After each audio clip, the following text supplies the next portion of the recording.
नमस्कार स्टूडेंट, स्वागत है आपका अपने यूट्यूब चैनल शुभांश क्लास में। हम आपके लिए लेकर आए प्रश्न बैंक, सरकार द्वारा जारी किए गए प्रश्न बैंक क्लास 11 फिजिक्स की फिजिक्स की प्रश्न बैंक का यूनिट 4 और यूनिट 5, 6, 7 ये सभी यूनिटों का फुल सोल्यूशन लेकर आए हैं, तो वीडियो को पूरा देखिएगा। यदि वीडियो अच्छा लगे तो वीडियो को लाइक कर दीजिएगा, चैनल को सब्सक्राइब कर दीजिएगा, बेल आइकन को ऑन कर दीजिएगा, जिससे हमारे अगले वीडियो की नोटिफिकेशन आपको सबसे पहले मिलती रहे। और वीडियो को पूरा देखिएगा, ये आपके लिए बहुत ही महत्वपूर्ण होने वाला है। पहला क्वेश्चन है, रिक्त स्थानों की पूर्ति कीजिए। किसी वस्तु पर किया गया कार्य उसकी में परिवर्तन के बराबर होता है। किसके परिवर्तन के बराबर होता है? स्थिति के परिवर्तन के बराबर। क्या भरेंगे? स्थिति।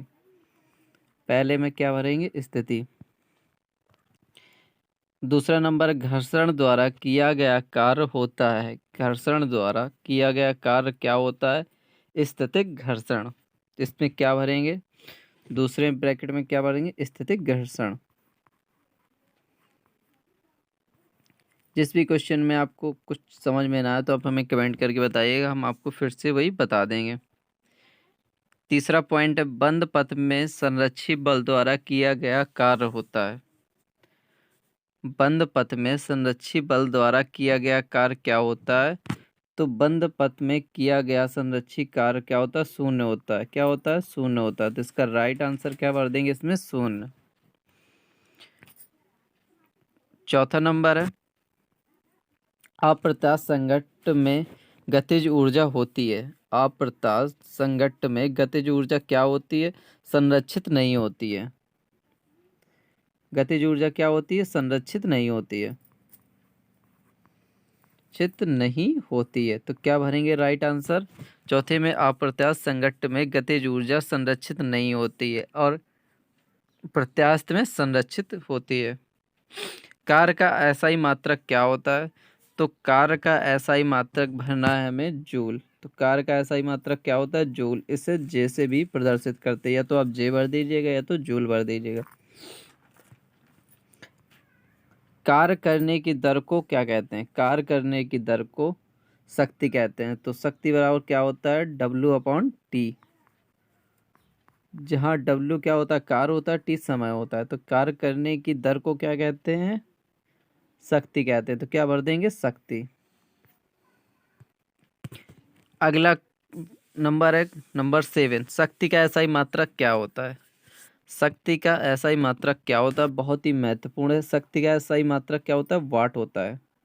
क्या होता है शक्ति का ऐसा ही मात्रक? वाट। तो क्या भर देना है हमें? वाट। यदि कोई मशीन 10 सेकेंड में 100 जूल कार्य करे तो उसकी शक्ति क्या होगी? तो अभी हमने बताया शक्ति बराबर क्या होता है? शक्ति P बराबर क्या होता है? W/T। W की जगह 100 रखना है, T की जगह 10 रखना है। तो 100 में 10 का भाग देंगे तो क्या आ जाएगा आंसर? 10 आ जाएगा। तो क्या भरेंगे? 10 वाट।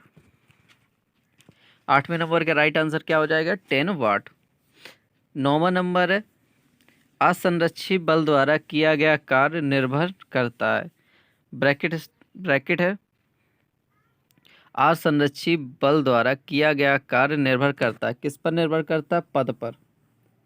किस पर निर्भर करता है? पथ पर। असंरक्षित बल द्वारा किया गया कार्य पथ पर निर्भर करता है। क्वेश्चन नंबर 10वां है, दृढ़ स्प्रिंग का स्प्रिंग नियतांक मृदु स्प्रिंग के स्प्रिंग नियतांक से क्या होता है? अधिक होता है। क्या होता है? अधिक होता है।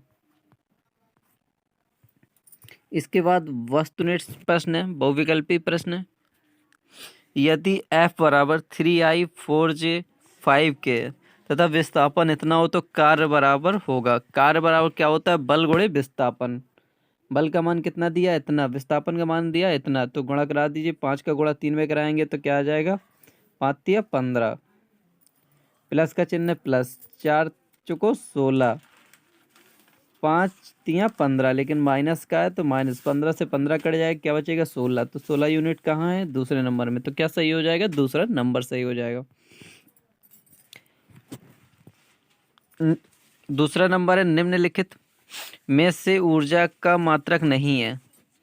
तो ऊर्जा का मात्रक, पहला मात्रक क्या होता है? जूल होता है, दूसरा होता है अर्ग होता है, और ऊर्जा का मात्रक इलेक्ट्रॉन वोल्ट भी होता है। तो ऊर्जा का मात्रक क्या नहीं होता है? वाट नहीं होता। वाट किसका मात्रक होता है? शक्ति का मात्रक होता है। किसी निकाय की स्थित ऊर्जा बढ़ेगी। किसी निकाय की स्थित ऊर्जा कब बढ़ेगी?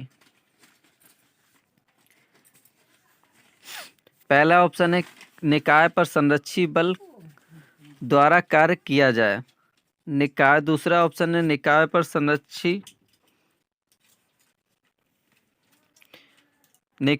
संरक्षी अथवा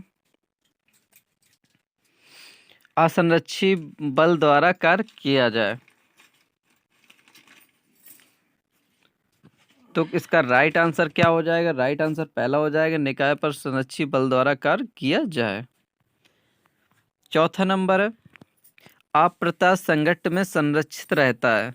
अप्रत्यास्थ संघट्ट में संरक्षित रहता है। क्या संरक्षित रहता है? संवेग संरक्षित रहता है। अप्रत्यास्थ संघट्ट में संरक्षित रहता है। क्या संरक्षित रहता है? संवेग संरक्षित रहता है। यदि वीडियो अच्छा लग रहा हो तो आप लाइक कर दीजिए, चैनल को सब्सक्राइब कर दीजिए, बेल आइकन को ऑन कर दीजिए। यदि किसी भी क्वेश्चन में कोई प्रॉब्लम हो रही हो तो आप हमें कमेंट करके बताइएगा।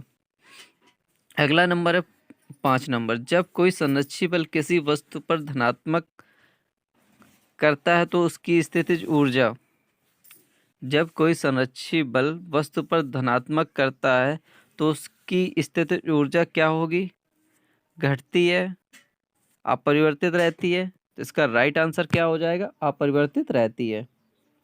जब कोई संरक्षी बल किसी वस्तु पर धनात्मक करता है तो उसकी स्थितिज ऊर्जा क्या रहती? अपरिवर्तित रहती है। छठवां नंबर है, एक व्यक्ति किसी वस्तु पर निम्नानुसार मार्ग से पहुंचता है तो किस स्थिति में कार्य अधिक होगा? कोई व्यक्ति ए से बी की तरफ जाता है तो किस स्थिति में उसे कार्य अधिक करना पड़ेगा? तो 3 ग्राफ बने हैं हमारे।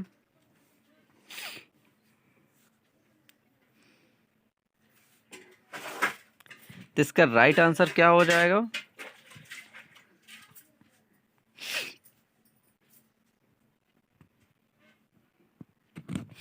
राइट आंसर क्या हो जाएगा? ए नंबर।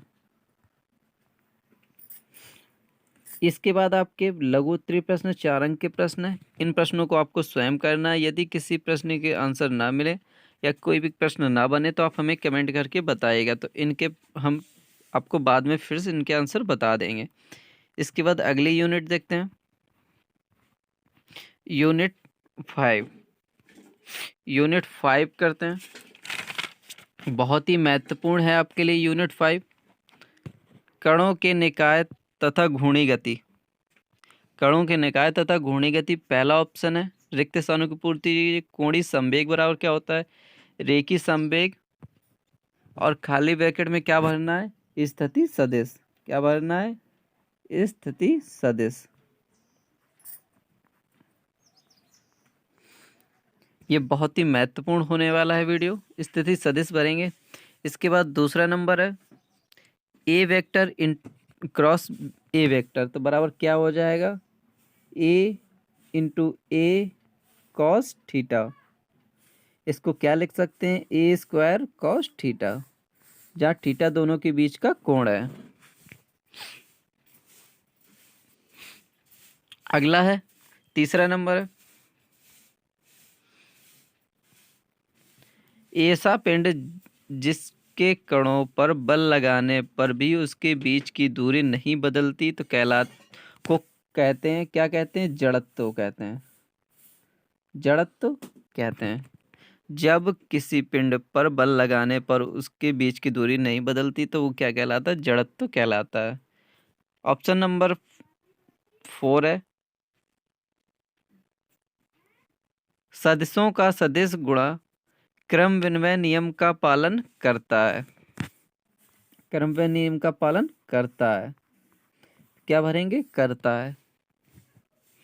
घूर्णन गति तथा स्थानांतरण गति के संयोजन को गति कहते हैं। घूर्णन गति तथा स्थानांतरण गति के संयोजन को क्या कहते हैं? परिवर्तित गति। क्या कहते हैं? परिवर्तित गति।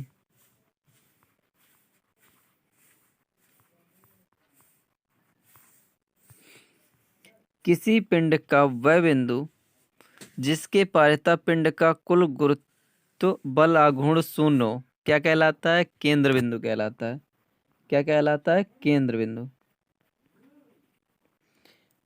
ऑप्शन प्रश्न नंबर दूसरा है, सही विकल्प चुनिए। जड़त्व का एसआई मात्रक क्या होता है? तो जड़त्व का एसआई मात्रक क्या होता है? तो इसका राइट आंसर हो जाएगा किलोग्राम मीटर। जड़त्व का एसआई मात्रक क्या होता है? Kilogram metre. दूसरा है, किसी बल युग्म का आघूर्ण। किसी बल युग्म का आघूर्ण उस बिंदु पर निर्भर नहीं करता है जिसके पारता आघूर्ण ज्ञात करते हैं। उस बिंदु पर निर्भर करता है जिसके पारता आघूर्ण ज्ञात करते हैं। युग्म बनाने वाले बलों के आघूर्णों पर निर्भर नहीं करता है। तो इसका राइट आंसर क्या हो जाएगा? ऑप्शन नंबर बी, उस बिंदु पर निर्भर करता है जिसके पारता आघूर्ण ज्ञात करते हैं। कोणीय संवेग का एसआई मात्रक क्या होता है? कोणीय संवेग का एसआई मात्रक क्या होता है? Joule second, newton metre, kilogram metre square, newton metre प्रति सेकेंड। तो इसका राइट आंसर क्या हो जाएगा? Joule second. एक दृढ़ पिंड को यांत्रिक संतुलन में होने के लिए क्या होना चाहिए? नेट बाह्य बल शून्य होना चाहिए, नेट बाह्य बल आघूर्ण शून्य होना चाहिए, या ए बी दोनों की आवश्यकता होती है। तो राइट आंसर हो जाएगा बी नंबर, नेट बाह्य बल आघूर्ण शून्य होना चाहिए। यदि वीडियो अच्छा लगा हो तो वीडियो को लाइक कर दीजिएगा, चैनल को सब्सक्राइब कर दीजिएगा, बेल आइकन को ऑन कर दीजिए। इसके बाद अति लघुत्तरीय प्रश्न है, ये आपको करने हैं। यदि किसी भी प्रश्न के आंसर ना मिले तो आप हमें कमेंट करके बताइएगा, हम आपको इनके आंसर भी बता देंगे। इसके बाद अगले यूनिट का यदि आप कमेंट करेंगे तो अगले यूनिट के भी हम आंसर आपको बताएंगे, यूनिट 6। तो आप कमेंट करके बताइए कि आपको यूनिट 6 के आंसर चाहिए, तो हम आपको यूनिट 6, यूनिट 7, यूनिट 8 सभी के आंसर बताएंगे। धन्यवाद स्टूडेंट।